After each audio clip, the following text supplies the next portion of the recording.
Hello, my name is Kiriath, and today we are going to take a look at a new Necromunda model, and I am convinced at this point that Necromunda basically gets just consistently the best releases. Alright, so over the grand scheme of the entire Necromunda range, I think it is the one range that pretty much never gets a bad model. There's some that are not quite as good as others. There are some that don't quite hit the spot the same as the rest, but I don't think there is a single model in this range that I've looked at and gone, I don't like that. It's ridiculous just how high the overall quality is. This is no different. This is solid. I love this. So this is Lady Credo. And Lady Credo is fancy as anything. Rich by the sounds of things, rich and probably hiring other gangs to protect her. The portrait thing by itself, that's just an amazingly cool bit of art. It looks so weird. There's so much like aristocracy and like the kind of powdered wig thing, but with the creepy servo skulls. The mechanical arm is perfect. I mean, if they were able to bring that to life, then surely that would just be a class model. Oh, that's exactly what they did. Look at it. Overall, that is just super solid. It's like the rest of the range. I'm convinced that Necromunda somehow has been given some sort of weird blessing by an eldritch god that has decided, no, you will get nice things and nice things only. There is so much to like about this model. Firstly, I think that the big hair, the big kind of aristocracy wig thing it's a nice touch and it works really well. It is made, I think, actually kind of creepy by putting that kind of targeting lens in it. Having a servo skull that apparently is doing the bow up in her hair both screams, infinite money, and also what the hell is wrong with you. The fact the servo skull has got those kind of swirled engravings on it as well. It's not just a servo skull, it's a gold servo skull. A gold servo skull with patterns carved into it. Because why not? Why not? You're already fighting people dressed like that, so why would you not go for a fancy skull? The veil across the eyes, I really like. It looks like it's cloth as opposed to being some sort of protective thing. It seems like just a stylistic choice. And frankly, this model is just covered in nothing but stylistic choices. I really, really like this. I think it's super well done. I have to admit, the pose is fine. I do mostly like it. I think the thing that throws it off just slightly, just a little bit, is the spikes on the boots, on the heels.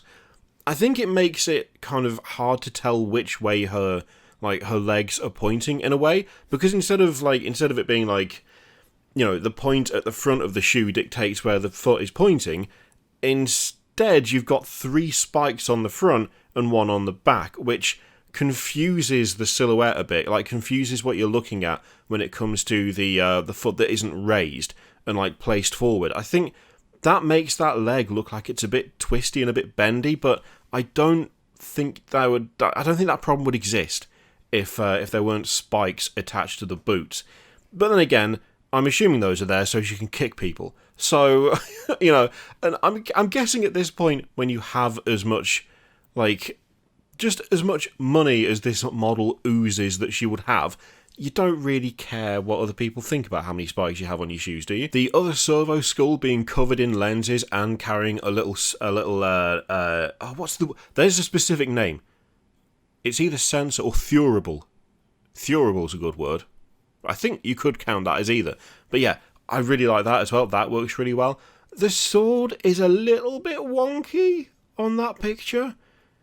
It looks a little bit, I don't know, not as fine as perhaps I would like it. I think also, due to the angle of the picture, it's kind of, I think it's supposed to be a rapier of some kind, isn't it? But it's a little bit hard to tell. It's actually a little bit tricky, which, I don't know, it feels like there's a bit of compromise going on here, because I suspect this is one of those models where you really struggle to take a photo of it. This feels like one of those ones where if you get the wrong angle, it's gonna look terrible.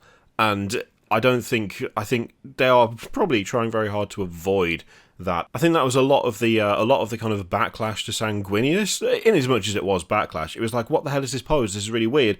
And then we saw photos from other angles, and suddenly it went, oh, okay, no, that's fine. No, that's fine. I mean, my opinion on that model changed the moment I saw a different angle. I wasn't really a massive fan when they first showed it off, and then I saw it from a different angle and went, oh, that's what they're doing. Okay, that's really cool. I like that. That's fine. This feels like one of them, to be honest. I think if you photographed her, like, face on, so, like, her, like, photographing her from the direction that she's looking, this wouldn't look as good. This wouldn't work as well. You wouldn't get as much of the flow from the dress. You wouldn't be able to see the servo skull at the back quite as well. I think also you'd lose the slight kind of, like, the gun's being held at an angle. It's like she's got it just a little jaunty angle, as though she's not quite taking it seriously, which is quite a nice touch. Overall, I just really like this. I think this is a super solid model. Again, there's something about the Necromunda special characters especially. They just have such a massive amount of personality. Like, for the size of miniature and for how many of them there are, they all look unique. They all look totally different. They all have, like, a different attitude. Like, there is a palpable attitude to a lot of these. And this is no different. I think they've done a really solid job. I really do. I like this a lot. Plus, I reckon if you're in the right setting, for your D&D campaign, you could absolutely do a bit of messing about with this and have some sort of like aristocratic character who goes around hunting people. That would work quite well. Not that I immediately talked about that to my friend who is DMing a campaign. It's not like I immediately was like, hey, look at this. Oh, and also make a great character, right? I didn't do that. Wait, that's exactly what happened. I can't help it. I miss D&D. I want to play again. Damn it. Yeah. Overall, it's super solid. It is super solid. I really like this. This is one of those ones that I suspect will be picked up primarily so that I can paint it, and not only that, probably one to paint and one to mess around with and convert into something. I mean, also very Rogue Tradery, by the way. It's worth pointing that out. It's very Rogue Trader-esque. It feels maybe not like a rejected Rogue Trader sculpt, but there's definitely something of that going on there. If there wasn't some sort of, like, additional storyline behind her where it was like, oh, hey, this actually was a Rogue Trader, then that feels like it might be a missed opportunity, because there's a lot of that kind of aesthetic going on there, especially when you look at other ones from Games Workshop. There's a fairly similar line when it comes to those. But yeah, I really like that. Question is, what do you think? Do you like her? Not like her? Think it's well done? Are you of the same opinion as me, where Necromunda is just a solid range, and they rarely get anything wrong with that? Let me know what you think in the comments down below. In the meantime, feel free to click all the things. Patreon video, subscribe, all that stuff. Click it if you like, don't click it if you don't want to. And as always, there's an affiliate link in the description for Element Games, which you can use to support the channel if you'd like. I leave it in your capable hands. Thank you very much for watching. I'll see you next time.